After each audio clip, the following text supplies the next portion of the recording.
right, welcome everyone. We are Semblance of Sanity. I'm Caleb. I'm Jacob. And we're here for Monster, episode 56. Okay, so we have the whole thing with Redmond. Basically, open and shut.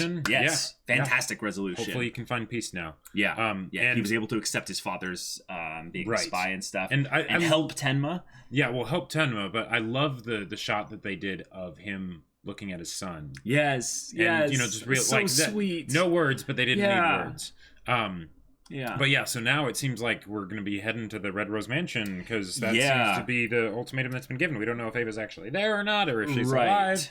Hopefully she wasn't killed off screen. But Roberto, he was yanking Tenma around, making him all worried and stuff when he was actually after Redmond's father's notes, which tie back to the Red Rose Mansion. Right. And Okay.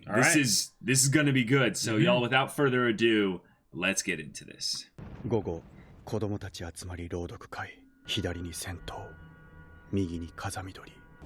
食いな。昼飯の残り物だけどよ。Oh, what a nice guy! でも、食えって。今にもぶっ倒れそうな顔してるぜ。行かせたって。In the title too. 天馬をそのまま行かせたのか。なぜ引き止めなかった。行きます。どこへ。天馬の向かった場所。No way. Why? さっき私はあんたが天馬を行かせたことを責めた。だがもし私があんたと同じ立場だったら、同じようにしたと思う。さあ、行こう。Okay, I want to see what Lung is doing. Back to Anna. Sweet. Oh, yeah. It's been a very long time. Sweet. Ah, God. Oh my God. She's gonna find it. She's gonna find it. そこで右に。ダメだよ。Oh, she's flashing back. Oh my gosh. Holy crap. Whoa. 右でいいんだね。 Whoa. Holy crap, I have chills, guys. She's in like a trance. Yeah, I don't like this.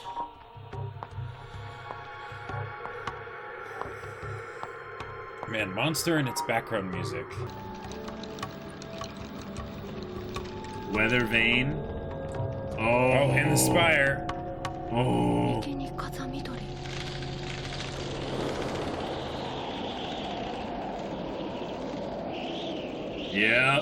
Yeah.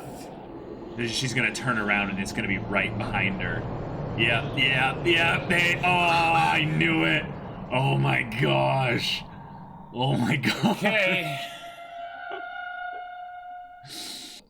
Awesome. Lovely. Awesome. Let's have her bump into Lung, Except Lung left. I know, but maybe this would have been before he left. Maybe. At any point, they could have a door open and Johan steps out and okay, you know.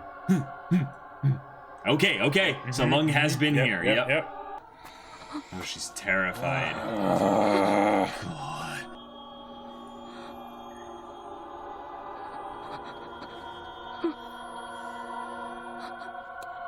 The slow creaking.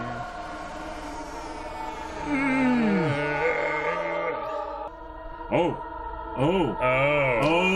To when everyone died. To when everyone. Yeah. Holy crap. Oh.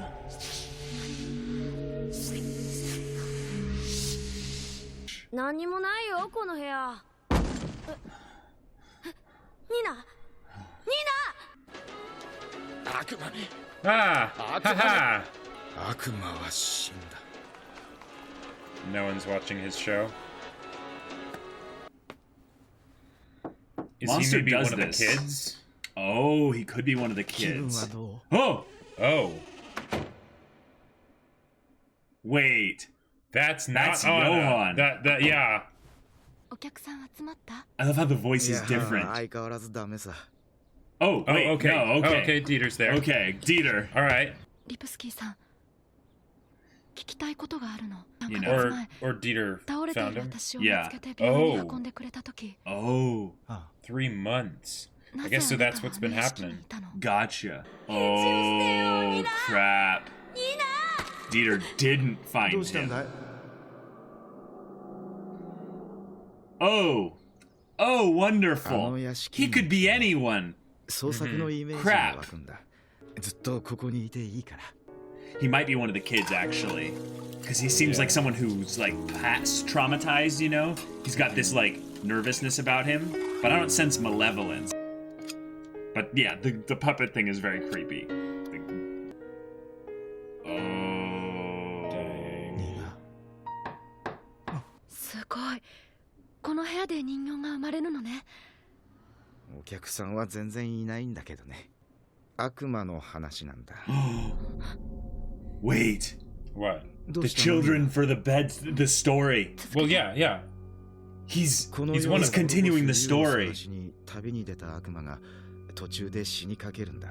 けどそこに通りかかった青年がその命を助けてしまう。Oh my gosh. 助けた相手の正体を知った青年が Oh my gosh. そして旅の果てに悪魔を探し出し、 This is also kind of Tenma's story. 悪魔を全然受けなくて。大丈夫ニナ？私ならそうすると思う。あの人にそんなことさせちゃいけない。ニナ？人間だったらその悪魔を救うわ。彼ならこの話気に入ってくれると思うんだけど。彼？この本棚すべて絵本だよ。Nice. クラウ Nice. スポッペ、 Cos エミ Puppet. ル・シェー Yep. ー。Whoa. Whoa. Oh, 名前 multiple のない works. 怪物。エミル・シェー Yeah, they're all him. すべ Dang. て同じ人物の Yep, yep. ペンネームなんだ。フランツ・ボナパルタっていう人物のね。 Like, フランツ・ボナパルタ。人間はね、何にだってなれるんだよ。僕は優秀な子供じゃなかったから朗読会から追い出された。朗読会？ oh my No way. gosh. 彼の朗読会が赤いバラの屋敷で行われていた。 Okay, so he's one of the Wow. kids, 僕はそこの生 and 徒 he だった。 wasn't special. 僕 Uh-huh. には分かったんだ。 What is this, like, insane coincidence? Like, 悪魔が言いました。嫌だ、絶対嫌だ。目の大きな人が言いました。いいよ、取引しよう。口の大きな人が言いました。目の大きな人は貧しくてお腹が空いて仕方ありません。口の大きな人は毎日楽しくて仕方ありません。花園が枯れていることに。二度と花の咲くことのないお庭で口の大きな人はおいおいと泣きながらつぶやきました。悪魔と取引なんかしなければよかった。目の大きな人はお腹が空いて死にそうです。悪魔と取引すればよかった。ヤコブ・ファロベック作、目の大きな人、 Wow. 口の大きな人。僕らは金曜日の午後3時になる ugh. 朗読会に集まった。とても穏やかな優 He's しい。 using, Very like, calm these... and kind voice. Yeah. そして一つ He's 話を using these stories to 読み終 probe え the ると kids, basically, Yeah. to see, こう尋 like, ねるんだ。 yeah. Like, see their こ insights の or what have 話 you. の意味、何度も読んで分かったよ。クラウス・ポッペ作、平和の神様。まるで初めて来たみたいだ。 Whoa. ずいぶん時間がかかったけど、 Johan? すべての記憶がつながった。 Whoa. 平和の神様は大忙し。鏡を見る暇もなく毎日ラッパを吹きます。平和の神様のラッパはみんなを幸せにします。平和の神様は大忙し。鏡を見る暇もなくみんなに名前をつけます。君の名前はオット。君の名前はハンス。君の名前はヨハン。ヨハンはお礼に帽子を神様にあげました。その帽子をかぶった自分が見たくて初めて鏡の前に立ちました。でも鏡に映ったのは悪魔だったのです。君は僕、僕は君。どうしよう。この悪魔がいたらみんなが平和に暮らせない。困った神様はどうしたかわかる？ Destroyed himself. 僕はわかったよ。わかるわ。やっと会えたね。 Okay, ただいま。おかえり。おかえり。僕だよ母さん。Oh. 母さんでも見分けがつかなかったろう。君は僕で僕は君。すべてが分かったよ。僕らがどこから来てどこへ行くのか。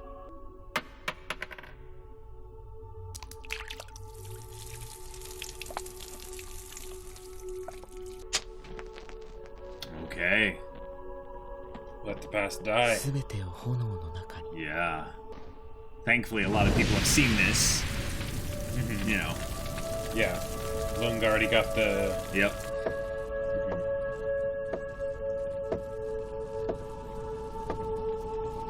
Wow. 神様は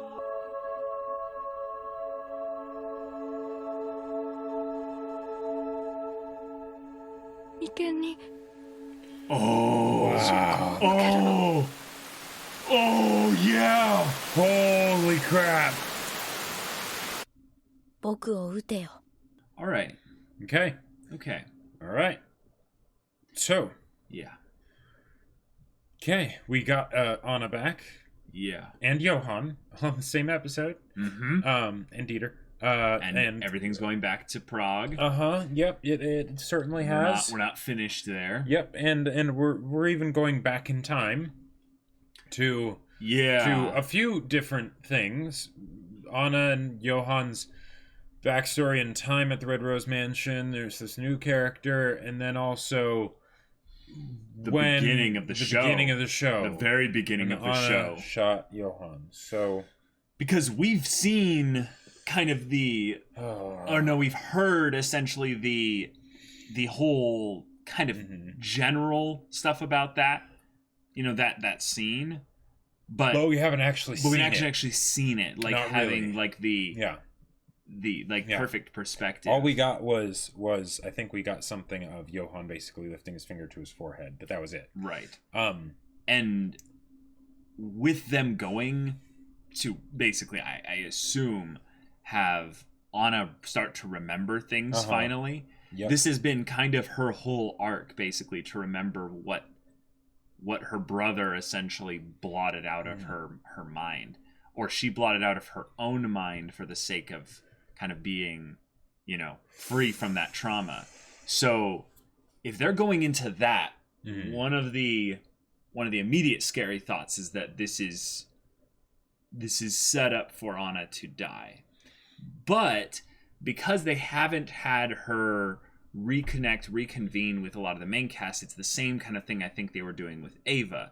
So I think she's fine. Okay. I think she's fine for now. Yeah.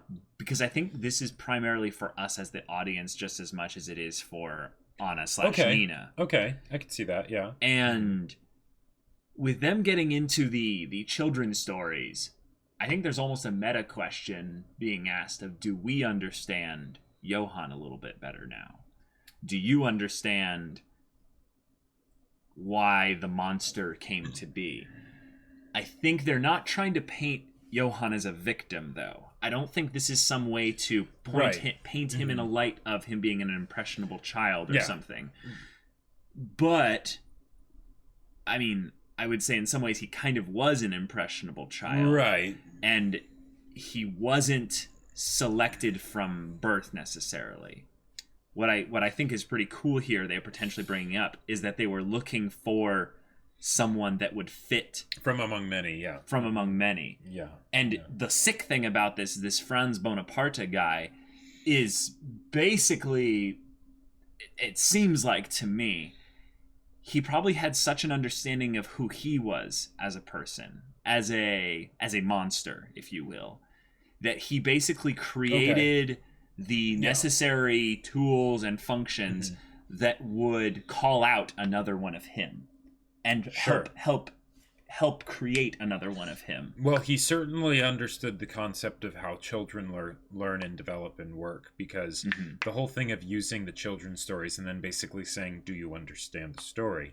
It's basically guiding them. It's guiding them rather than telling them. Right. And it causes them to wonder and then piece things together, and then they come up with their own interpretations, and then he can maybe reinforce certain ones he certain likes. ones that he likes, but they're coming to them. You know, it's Yes. congratulations, John, you made them think it was their idea. Yeah, it's very much an Inception, but right. a dark tone. And then by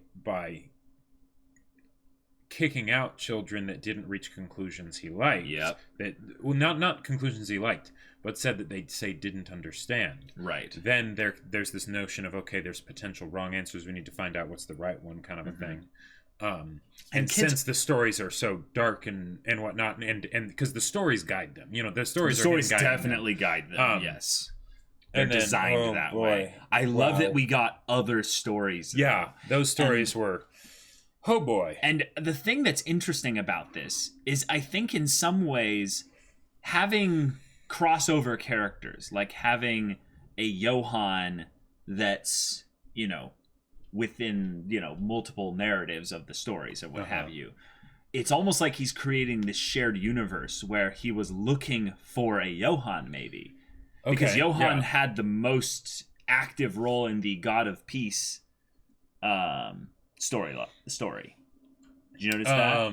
Like he was the only one that gave the hat. Yeah. Right. So right. what I think is interesting here is that like we knew there was a real possibility Johan wasn't his real name, like ever. Sure. Like if anything, what he was looking for was someone to choose the character that is getting guided in the story to create, to like basically to become. So maybe he was looking for a Johan all along, and someone that would take upon themselves that role. Yeah, because who's to say that Johan is Johan's name?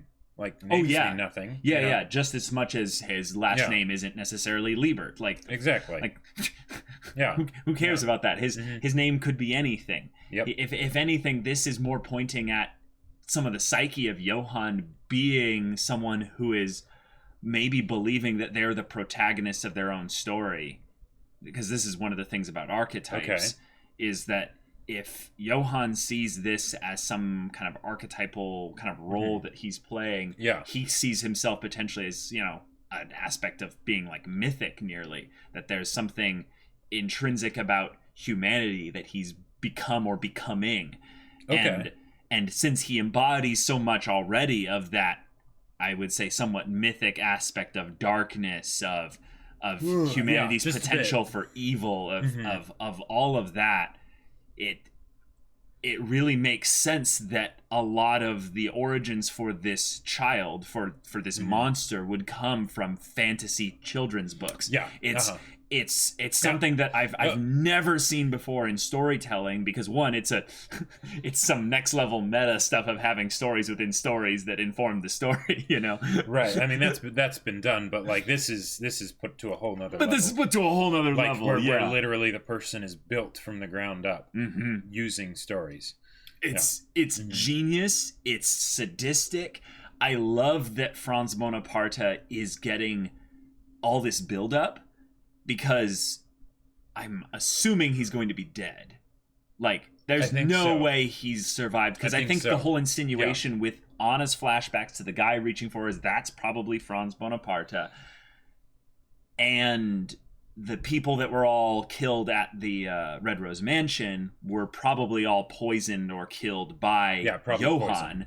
Yeah, because that's probably the easiest way that he could have dispatched with all of them, as they're adults primarily. Yeah, I mean, Johan does like his poison, and Johan does like his poisonings, and in another form of it, Franz Bonaparte being built up, if his goal was to create another version of himself, a predecessor, an inheritor, if you will. Yeah.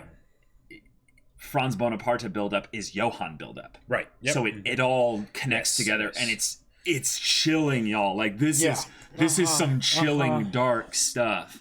Yeah. And then we've got puppets too, because why not? Yes. Like with a very interesting side character. Yeah, that came out of nowhere. But, okay. But it's retroactively explaining, like you said, where Anna has been all this time. Yep. Because it was a few months of her being like catatonic or something. Or not necessarily catatonic, but she passed out and she needed to be taken care of because she was in a state of some kind of something. Yeah. Dieter's been best boy following her this whole time. That's right. Watching out for her. Like, can we just shout out boy. Dieter? He's just being such a good boy. And I love that. I love that while she's going through this experience of reliving her childhood trauma, you have another kid who dealt with his own form of childhood trauma and who's in some ways overcome it. Being there for her. It's great. On like the whole 12 steps thing for like overcoming addiction, I'm pretty sure the 12th one is helping someone else overcome their addiction. And this is not addiction, very different. But the principle still stands, you know. Having someone who has had a similar situation being there for you.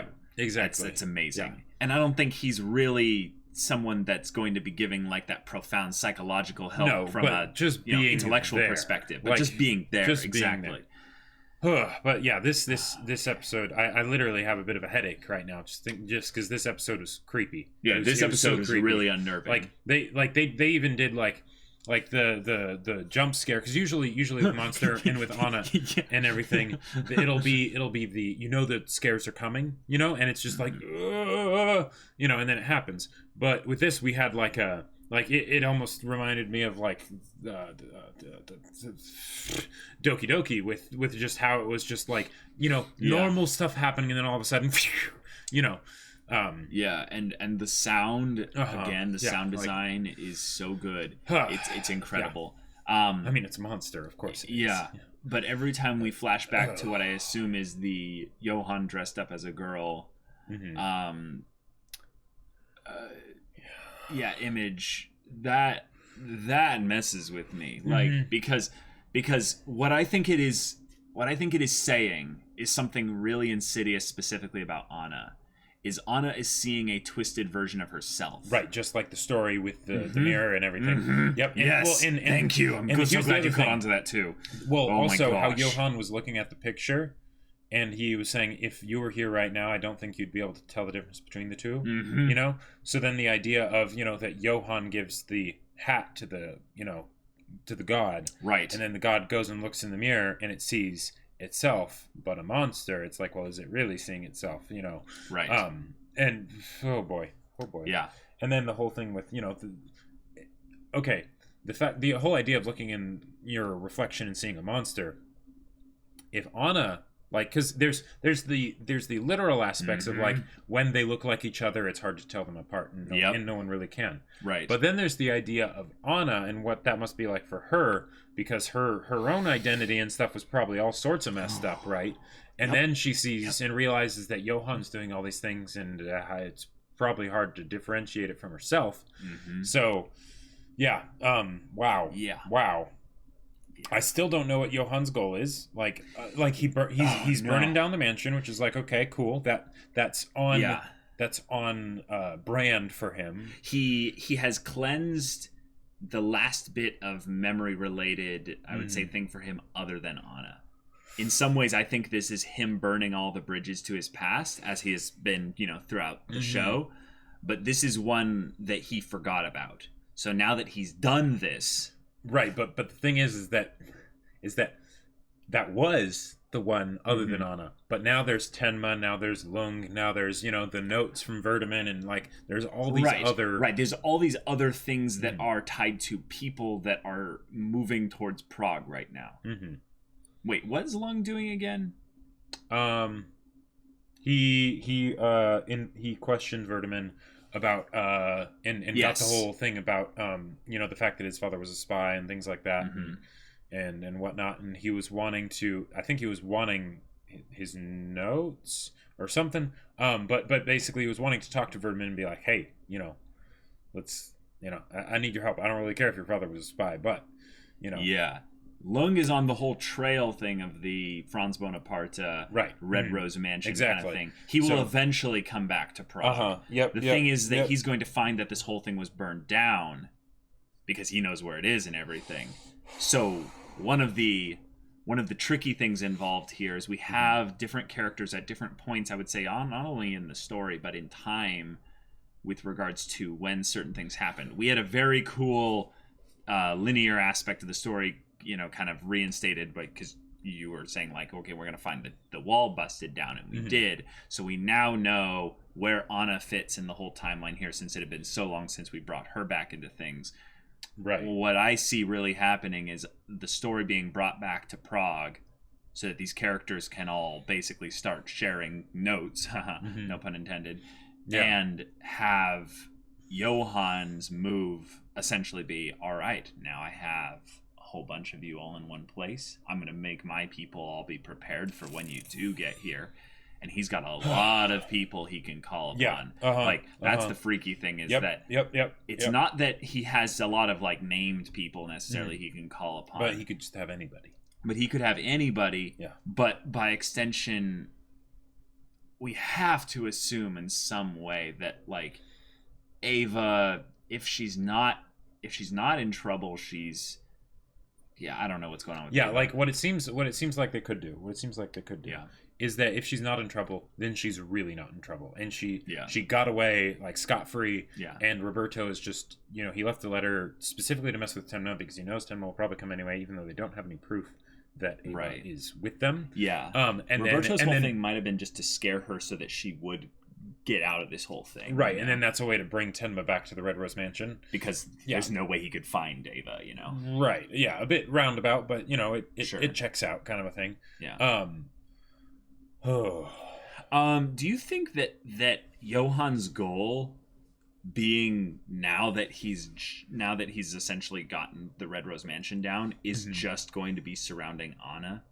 Because I don't know. I think we're at that stage, Jacob. Like, I think it is, because I think we're at that stage where he maybe was, if anything, he was actually trying to push everyone away because he was fearing they would all reconvene.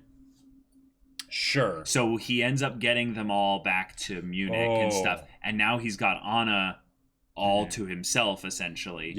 And he can start to make his play there with her, because this is the thing that I've been wondering all this time, is how much from the beginning carries over into Johan's plan here, like, all along. And I think the main thing that does is the character of Anna. Anna has always been important and valuable to him, and he's been watching her, with the Fortners and stuff. He's had the whole thing with the shoot me here thing that carried over into the whole Schuold thing and stuff. So is this something where he is trying to do the same thing maybe that Bonaparte did? Where because this is a theory I think I bounced back to a while ago, was that he's wanting to pass on what he's learned. Hence all the children in Munich. And he's been testing out how to do that properly. And maybe he's going to move from being just, what Bonaparte did, probably in his own limited capacity, because, Johan is far beyond what, Bonaparte probably ever was at his worst. And is trying to do this on either a intensely personal scale with someone like Tenma. Like, he's trying to make Tenma, into basically that version, so he will carry on basically what he did. Or it's something where it's like semi-person, like not as big, but it's more like, okay, for people that I don't want to kill, like Anna, like Tenma, and maybe like anyone else, they'll have it. Or is it like on a massive scale? And I think it's more like, I think it could have changed. Maybe that's what it was at the beginning, but then it changed, because he found the book and everything. Because the stuff in Munich with the kids, that was back before he found the book, right? So we don't know if that's actually still on his agenda. And his whole talk here, I think is vague enough that it doesn't reinforce any of those specific ones here. But the whole stuff with the kids being checked as if they were special or not, it destroys, maybe it doesn't completely, but I think it shifts things away from Johan being some kind of like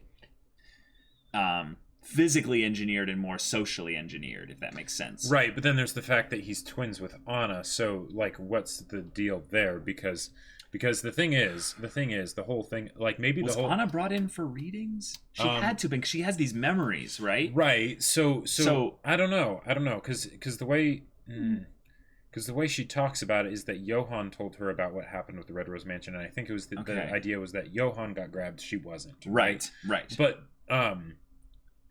I mean, then what are these memories? Right.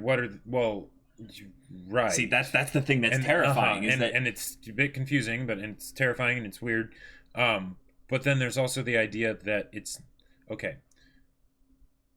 The whole thing of them making them become each other, is that just something that they got the idea of after they established that Johan was the best candidate, or was that something that, like, you know, because I mean, it could be. And they're like, oh, he has a twin. Okay, cool. Let's grab them too, kind of a thing. I don't know.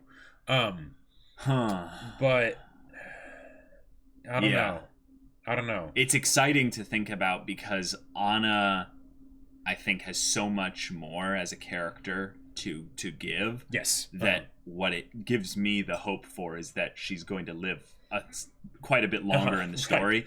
Yeah. And of all the characters, unfortunately, that I've been like the most worried about actually dying, because I feel like there's a very large possibility about her dying, is Anna. Yeah. And it's one of those like kind of tropey things, but it's something I really don't want to have happen. Right. Of all the characters that I feel like deserve, like in some ways, actually, I'm more scared we're gonna end up in a world where Tenma lives and Anna dies. Like by the episode, like the more and more they continue the story. And there's only 18 episodes left. Like that's a lot of time, but at the same time, it's also not like we're in like the 10 episodes kind of range. In that range, Anna could die. Yeah. Like, one of the things that I'm terrified of is, let's say Dieter's walking around. Yeah. And he sees Anna and he's like, "Oh, Anna, you're better. You're up. You're Don't do that, Jacob." And then it's like, "Oh yeah, and Johan just plays with it. Yeah. He just rolls with it. Oh yeah, I've been feeling much better." But I think it's time to to head back now. Every minute on screen where Dieter is separated from Anna, you're getting like heart palpitations. Right, exactly. I know. But then we have the thing where Dieter's like, "Oh yeah, let's go," and then they go back, and Johan just lets Dieter lead the way, and then he goes in, and Anna's still sitting there in bed, and he's like, "Wait, Anna, what? But you're right." And then Johan just walks in and just smiles, and then Anna's eyes widen and just, and then end of the episode, like that. Yeah. Okay. Yeah. Like the way you said that earlier just made everything in me just go. Yeah. It's oh no.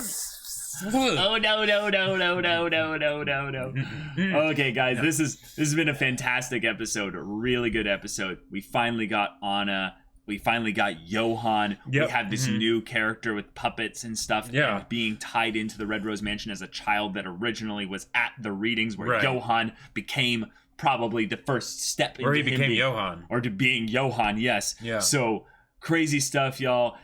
Oh, thank you so much for watching this reaction discussion. If you want to see the next episode's reaction discussion right now, go check out the link in the description below for our Patreon. You got an early access there. You can watch full-length reactions there, and all this comes with Discord access where you can chat with us about stories or just whatever.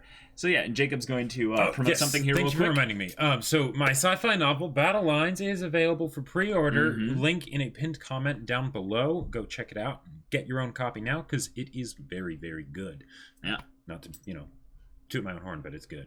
Yeah. So yeah, if any of that interests you, we'll see you there. But until then, we're Semblance of Sanity. I'm Caleb. I'm Jacob. And we'll see you all next time.